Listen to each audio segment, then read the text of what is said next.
Well, this channel is, after all, called Rare Classic Cars in Automotive History, and we typically feature all different types of makes and models, whether truthfully they're rare or not, or classic or not.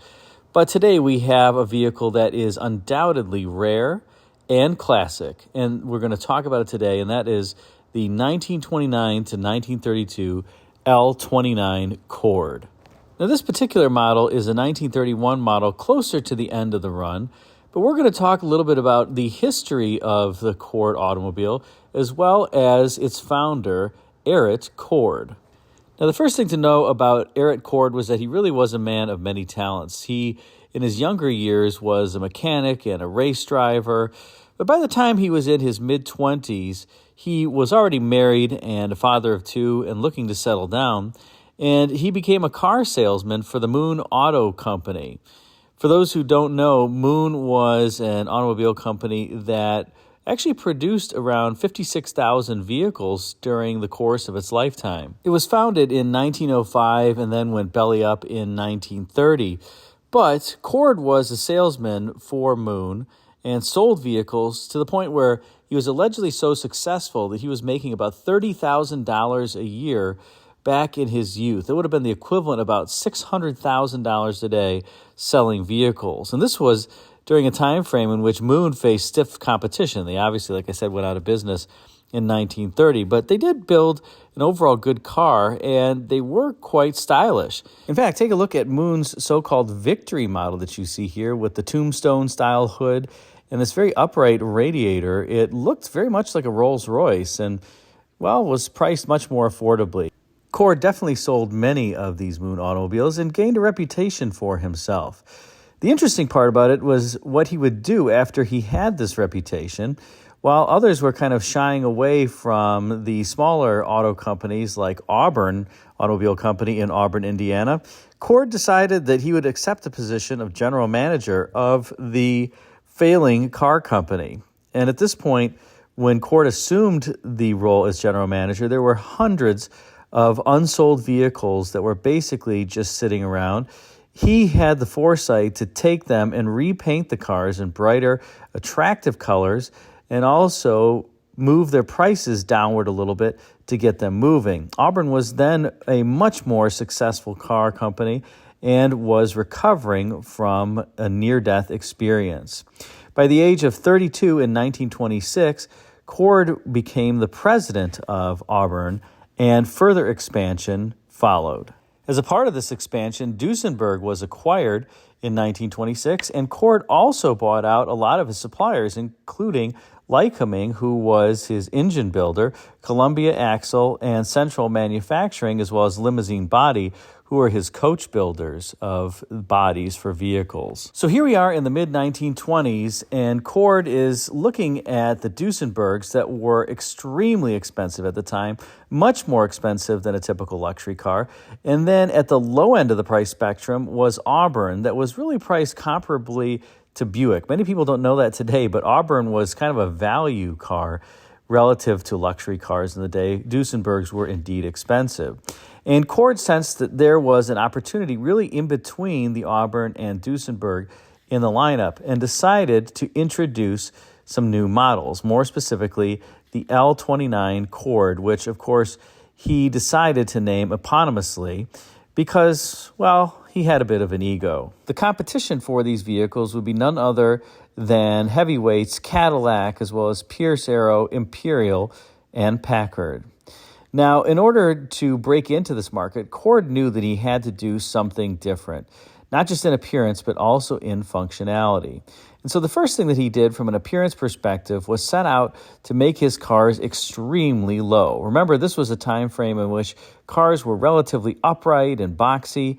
Well, Cord wanted something different. He wanted something that was very low slung, that had this appearance of a race car to some degree. Remember, after all, he was a recovering race car driver, and he was infatuated with Harry Miller's front-wheel drive race cars, and one of which had almost won the 1925 Indianapolis 500.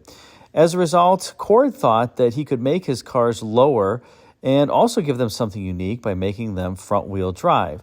This would basically eliminate all that running gear in the rear of the car that was needed in order to make the car go. So Cord decided, in order to execute this, he would employ Harry Miller himself as a consultant and also acquire the rights to his patents. He also asked Al Leamy to create a beautiful body for what was going to be his eponymous car. And I think you can agree by looking at this L-29 Cord that Al Leamy actually did a beautiful job overall. And one of the great things about the L-29 Cord is that while it may not seem trend-setting for the time, the L-29 is one of the first cars that really has this beak, if you will, a nose or a grill that is pointed, as opposed to virtually every other car during that time frame. The radiator was just flat and the grill was just flat. Al Leamy and the design team actually gave that grill some shape and form in plan view that many cars really just didn't have at that point. And that's just the beginning of what was interesting about the Cord itself. Now, unfortunately, because Auburn, as well as Duesenberg and, well, soon to be Cord, were all low-volume automakers, Cord had to save some money in various places. And so as a result, the 299 cubic inch Lycoming straight 8 engine that was used in the Series 125 Auburn was dropped into the Cord. Now, that sounds like a relatively easy thing to execute. However, remember, the Auburn was rear-wheel drive. The Cord was front-wheel drive. So there were a lot of parts that were required and a lot of changes that had to be made to the engine in order to make it work in this front-wheel drive application. For instance, the engine rotation itself. More specifically, recall that in a rear-wheel drive configuration, the engine is in front of the transmission. But now with this front-wheel drive Cord configuration, the engine was actually sitting behind the transmission, which created some interesting issues associated with the engine's rotation.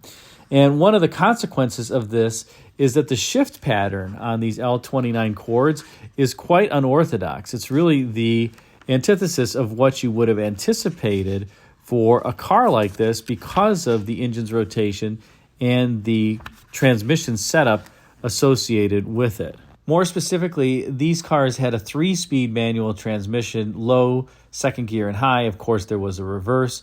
Reverse was down and to the left. Low was up and to the left.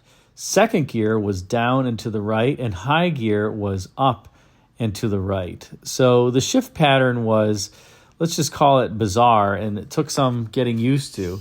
But, that's one of the things that I guess you have to put up with if you want to look cool driving your vehicle. I'd also like to point out that the shifter you can see here on the interior of the car kind of juts through the dashboard. But look under hood, this is actually the shift rod. So when you move that shifter inside the car, it's moving this entire rod assembly to activate the transmission. I just think I've never really seen anything like that before. It's pretty cool.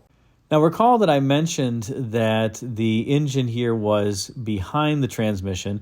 One of the things that Al Leamy and the stylist did, actually with Cord's mandate, was to show off the front-wheel drive and that big kind of round pot, I guess, up front to indicate that these cars were front-wheel drive. But because the engine was behind the transmission, that really had a challenge with weight distribution.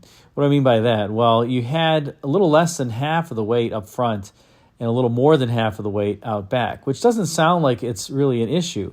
Remember, these cars are front-wheel drive, though, and as a result, if you were trying to drive them in, let's say, challenging conditions, whether that was on a dirt road, going uphill as an example, or going up wet pavement on a steep incline, they could sometimes lose traction because, of course, tires during this time frame were not among the best either, certainly not anything compared to today's rubber.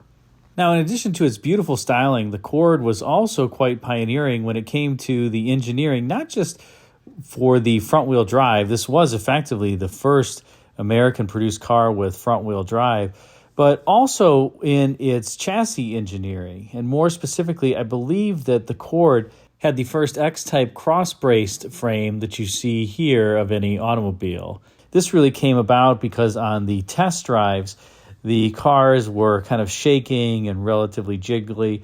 And so Chief Engineer Herb Snow decided that the best solution here was the first X-type frame employed in an American automobile. The cars also had inboard Lockheed hydraulic brakes, quarter elliptic front leaf springs, and semi-elliptics at the rear. So overall, it really was quite a novel car.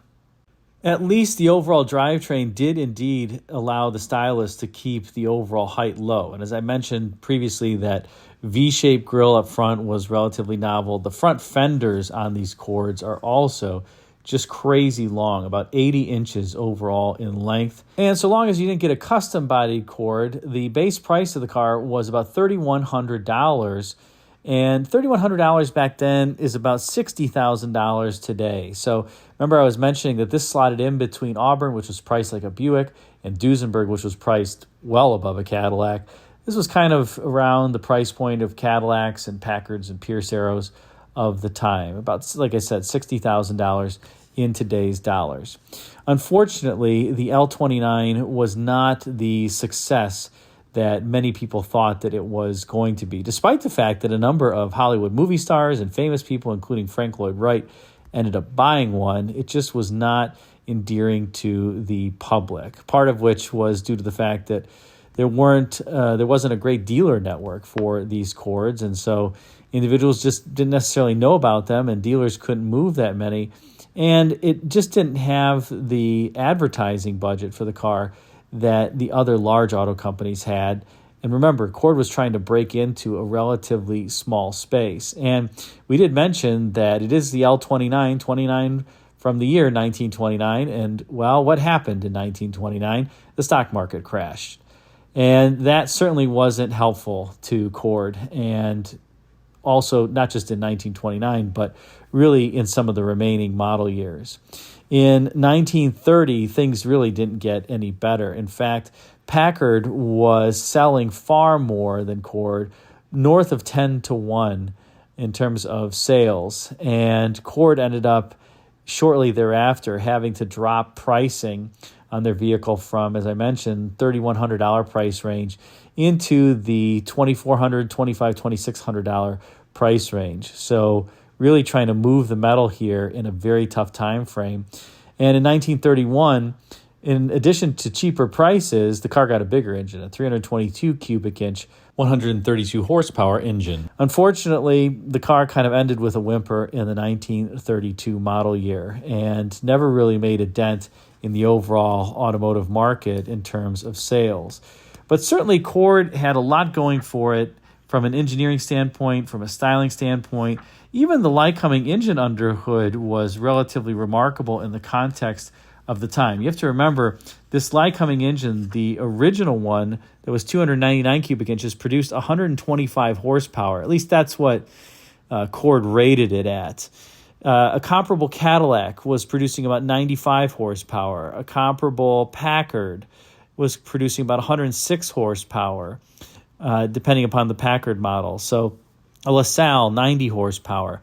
There just was not the power coming from the engines, at least in terms of how Cord rated it in the marketplace. Now, as I mentioned, Cord was a pretty, interesting individual, and some speculate that he goosed up the horsepower ratings of his own cars to, help push the metal, and it really didn't work all that much.